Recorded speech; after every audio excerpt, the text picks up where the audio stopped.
Police station అనగానే సాధారణంగా భయం, జంకు ఉంటాయి. అక్కడ ఏం జరిగినా బయటకు రాదు. గట్టిగా ప్రశ్నించే అవకాశం బాధితులకు ఉండదు. అలాంటి చోట ఒక అమానవీయమైన మరణం సంభవించినప్పుడు చుట్టూ ఉన్న వాళ్లంతా మౌనంగా ఉండిపోవాలని నిర్ణయించుకున్నప్పుడు ఒక మహిళ ధైర్యంగా ఎదురు నిలిచింది. మౌనం కంటే నిజం మిన్న అని నిరూపించింది. వ్యవస్థలో ఉంటూ అదే వ్యవస్థకు వ్యతిరేకంగా నిలబడింది. తన తెగువతో న్యాయాన్ని నిలబెట్టింది.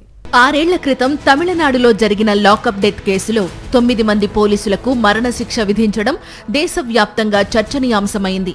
హెడ్ కానిస్టేబుల్ రేవతి ఇచ్చిన వాంగ్మూలం ఈ కేసులో కీలకంగా మారింది.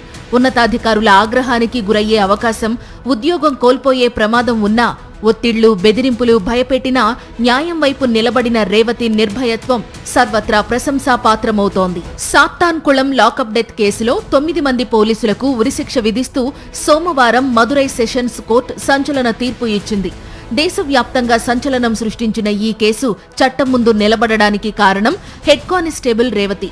బాధితులకు న్యాయం జరగడం కోసం తన సొంత డిపార్ట్మెంట్ను ఎదిరించి ధైర్యంగా సత్యం వైపు నిలబడింది. పోలీస్ అంటే కేవలం డ్యూటీ కాదు, తన కళ్ల ముందు జరిగిన దారుణానికి స్పందించడమే ప్రథమ కర్తవ్యంగా హెడ్ కానిస్టేబుల్ రేవతి భావించారు. ఆ రోజు రాత్రి పోలీస్ స్టేషన్లో జరిగిన వాస్తవ పరిణామాలను మ్యాజిస్ట్రేట్ ముందు నిర్భయంగా వివరించారు. సీసీ ఫుటేజీ లేకపోయినా తన జ్ఞాపక శక్తితో సంఘటన క్రమాన్ని పూసగుచ్చినట్లు వివరించి దర్యాప్తుకు దిక్సూచిలా నిలిచారు.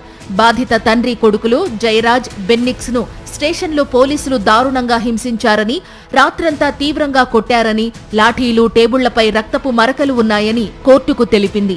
ఆమె సాక్ష్యం ద్వారానే ఆ రక్తపు మరకలున్న వస్తువులను ఫోరెన్సిక్ ఆధారాలుగా సేకరించడం సాధ్యమైంది.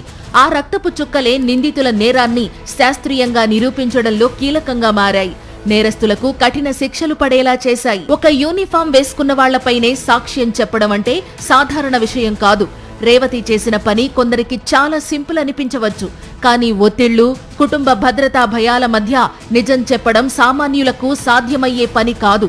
అయినా హెడ్ కానిస్టేబుల్ రేవతి ధైర్యంగా నిలబడింది. శభాష్ పోలీసమ్మ, ఈ తెగువకు బిగ్ సెల్యూట్.